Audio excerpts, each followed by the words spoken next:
আমি শ্রী অলকদার কবি কাজী নজরুলের লেখা একখানি কবিতা আবৃত্তি করে শোনাচ্ছি। কবিতাটির নাম লিচু চোর। বাবুদের তাল পুকুরে হাবুদের ডাল কুকুরে সে কি বাস করলো তারা, বলি থামি একটু দাঁড়া। পুকুরের ওই কাছে না লিচুর এক গাছ আছে না, হতাম না আসতে গিয়ে বড় কাছে নিয়ে গাছে গিয়ে যেই চড়েছি ছোট এক ডাল ধরেছি।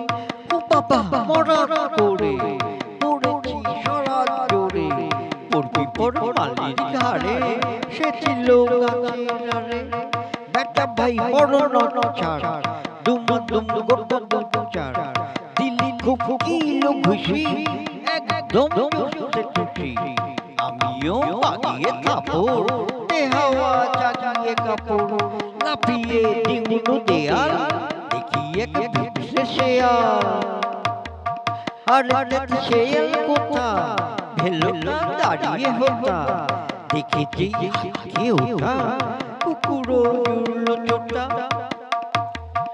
আমি কই কম খাবার কুকুরে করবে সবার, বাবা গো মা গো বলে প্রাচীরের ফোফর বলে ঢুকি গো ওদের ঘরে যেন প্রাণ আসলো ধরে। যাবো ফের কার বলি ভাই চুরিতে আর যদি যাই, তবে বললাম মিছা কুকুরের চামড়া খিচা।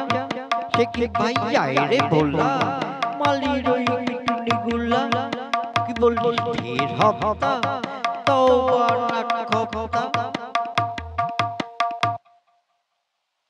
আমার এই কবিতাটি যদি আপনাদের ভালো লেগে থাকে তবে আপনারা আমাকে লাইক করবেন, কমেন্টস করবেন এবং শেয়ার করবেন। এই কবিতাটি সুমনা টেলিগ্রাম এন্ড জেরক্স থেকে রেকর্ডিং করা হলো। নমস্কার।